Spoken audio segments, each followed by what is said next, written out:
காலையில அந்த அமைச்சரை பிடிப்பிடின்னு பிடிச்சிட்டேன். இவரை பிடிக்கணும், மனசு வர மாட்டேன்.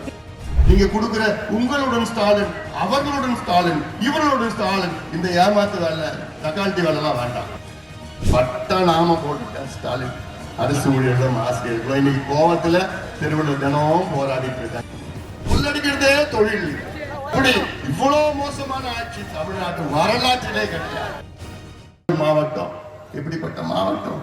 இந்த பகுதியில பாலார், பால் போன்ற ஆறு எவ்வளோ இரு கரைகள் அப்படியே ஒரு காலத்துல கடம்பறந்து அப்படியே பால் போன்ற ஒரு ஆறு இன்னைக்கு பாலும் கிடையாது, தண்ணியும் கிடையாது, மண்ணும் கிடையாது, சாக்கடை கழிவு ஓடிட்டு இருக்குது, சாக்கடை ஓடிட்டு இருக்கு.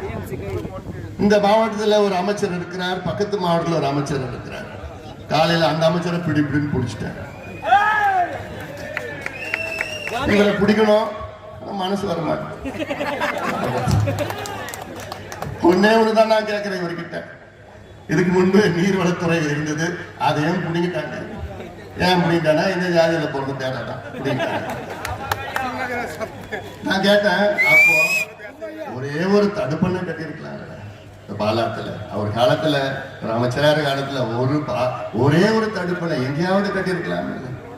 பாலாத்துல எப்பயாவது வெள்ளம் மழை காலத்துல தண்ணி போகுது, அந்த தண்ணியை ஒரு தடுப்பணை கட்டினா கொஞ்சம் தண்ணி தேங்கி நீக்கும். தேங்கி நின்றுச்சுன்னா சுத்தி 20-30 கிலோமீட்டர்ல உங்க கிணத்துல தண்ணி இருக்கும், உங்க போர்ல தண்ணி இருக்கும், விவசாயம் பண்ணலாம், குடிக்கிற தண்ணி பயன்படுத்தலாம். இது அடிப்படை.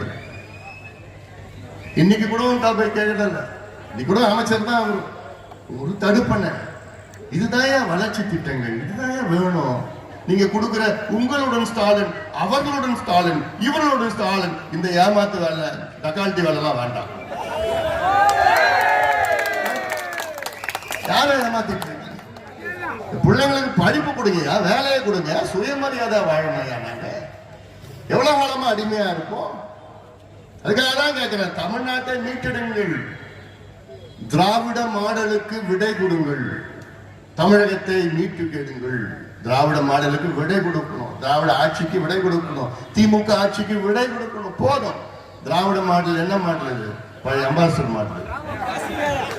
இப்ப யார் அம்பாசிடர் வச்சிருக்கீங்களா? பழைய மாடலியா? பழைய மாடல் ஒதுக்கு. அது அம்பாசிடர் கார் வச்சுட்டு ஷோகேஸ் வச்சு தொடச்சு வச்சுட்டு இருக்கான் வீட்டுக்குள்ள. ஆனா ஸ்டார்ட் ஆகாது. இதுதான் திராவிட மாடல். அதனால இந்த மாடல் போதும். புது மாடல், எங்க மாடல்ல ஆதரவு கொடுக்கணும். அதனால அமைதி. அதனால இதெல்லாம் சொல்ல, அதுக்காக தான் நான் வந்திருக்கேன். உங்கள் உரிமை எல்லாம் திமுகவுக்கு விடை கொடுப்போம். அரசு ஊழியர்களும் ஆசிரியர்களும் இன்னைக்கு கோபமா இருக்கிறாங்க. நான் கூட பல கூட்டத்துல சொன்னேன், கடந்த சட்டமன்ற தேர்தலில் வீடு வீடா தெருவா திமுக ஆட்சிக்கு வர வேண்டும் என்று தெருவா பிரச்சாரம் பண்ணி திமுகவை வெற்றி பெற வைத்தது அரசு ஊழியர்களும் ஆசிரியர்களும். என்ன நினைச்சிட்டு வெற்றி பெற வச்சாங்க? இவங்க வந்தாங்கன்னா ஏதோ இவங்க கோரிக்கை நிறைவேற்றுவாங்க. வந்து 4.5 ஆண்டு காலத்துல ஏமாற்றம். பட்ட நாம போட்டுட்டார் ஸ்டாலின். அரசு ஊழியர்களும் ஆசிரியர்களும் இன்னைக்கு கோவத்துல தெருவில் தினமும் போராடிட்டு இருக்காங்க. எதுக்கு? எங்களுக்கு பழைய ஓய்வூதியத்தை கொடுங்க ஐயா, பழைய பென்ஷனை கொடுங்க ஐயா. சில பேர் எங்களுக்கு பென்ஷனை கொடுங்க, பழசு கூட இல்ல, இருக்கிற பென்ஷனை கொடுங்க. 44,000 பேர் ரிட்டையர் ஆகி ஒரே ஒரு பைசா கூட அவங்களுக்கு போல. 40 வருஷம் 30 வருஷம் வேலை செஞ்சு பென்ஷனை கேட்டா இப்ப இல்ல, ஏதோ கொடுக்கணும். அவங்களால கல்யாணம் பண்ண முடியல, எதுவும் பண்ண முடியல, ஏதோ ஒரு கனவுல இருந்தாங்க. சரி, ரிட்டையர் ஆகணும்னா ஒரு பல்கா வரும், அது என் பொண்ணுக்கு ஏதோ பேத்தி கல்யாணம் பண்றதோ இல்ல வீடு வாங்குறதோ ஏதாவது ஒண்ணு. அந்த பணமும் இல்லை. பட்ட நாமம் போட்டு விட்டு இந்த திமுக ஆட்சி கொடுங்கோல் ஆட்சி. இந்த திமுக ஆட்சி வருவதற்கு முன்பு தமிழ்நாட்டினுடைய மொத்தம் கடன் 4,54,000 கோடி. இன்னைக்கு தமிழ்நாடு அரசுடைய நேரடி கடன் 9,30,000 கோடி. அப்படியே கிட்டத்தட்ட 2 மடங்கு. அதாவது சுதந்திரம் விடுதலை அடைந்து 74 ஆண்டுகள், அதாவது 2021 நான் சொல்றேன், விடுதலை அடைந்து 74 ஆண்டுகள்ல தமிழ்நாட்டுடைய மொத்தம் கடன் 4,54,000 கோடி. இந்த 4.5 ஆண்டு காலத்துல அப்படியே 2 மடங்கு 9,30,000 கோடி. என்னையா பண்ணீங்க இந்த பணத்தை? என்னையா பண்ணீங்க?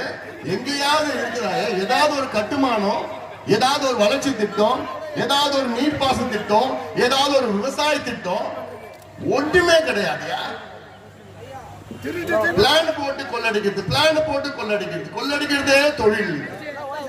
இப்படி இவ்வளவு மோசமான ஆட்சி தமிழ்நாட்டு வரலாற்றிலே கிடையாது. இவ்வளவு மோசமான ஆட்சி இங்கே நடைபெற்றுக் கொண்டிருக்கிறது. சமூக நீதி என்று பேசுவதற்கு தகுதியற்ற திமுக. இனி திமுக யாராவது சமூக நீதி பத்தி பேசுங்க பார்க்கலாம். பேசுவதற்கு உங்களுக்கு எல்லாம் தகுதி இல்லையா? சமூக நீதியுடைய விரோதிகள் திமுக. சமூக நீதியுடைய விரோதி திமுக.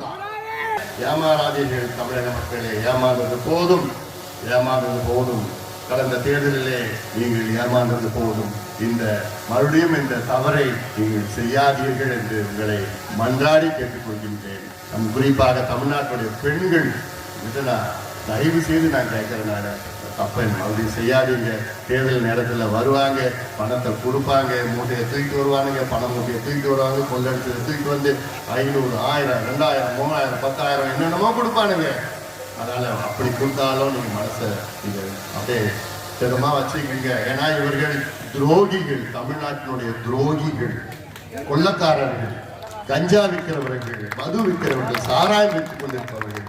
உங்களுடைய வாழ்க்கையை நாசம் செய்து விட்டார்கள். உங்களுடைய பிள்ளைகளுடைய வாழ்க்கை, உங்களுடைய சந்ததியினருடைய வாழ்க்கையை நாசப்படுத்தி கொண்டிருக்கின்றார்கள். இவர்கள் மீண்டும் வந்தால் இன்னும் நாசமாகிவிடும். தமிழ்நாடே மாயமாகிவிடும், நாசமாகிவிடும். அதற்காக நீங்கள் நல்ல முடிவெடுங்கள் தமிழக மக்களே. மீண்டும் நான் சொல்கின்றேன், இது முக்கியமான மண். இந்த வேலூர் மண் முக்கியமான மண். இந்திய விடுதலைக்காக முதல் குரல் கொடுத்த மண். தமிழ்நாடு விடுதலைக்காக இந்த மண் குரல் கொடுக்க வேண்டும். இந்த மண்ணிலிருந்து புரட்சி நடக்க வேண்டும், மாற்றம் நடக்க வேண்டும், முன்னேற்றம் நடக்க வேண்டும். உங்கள் உரிமைகளை நாம் மீட்டெடுக்க வேண்டும். நம்முடைய உரிமைகளை நாம் மீட்டெடுப்போம். அதற்கு ஒன்றிணைவோம். இதுபோன்ற செய்திகளை மேலும் தெரிந்து கொள்ள எங்களது யூடியூப், ஃபேஸ்புக் மற்றும் ட்விட்டர் ஆப்களை சப்ஸ்கிரைப் செய்யவும்.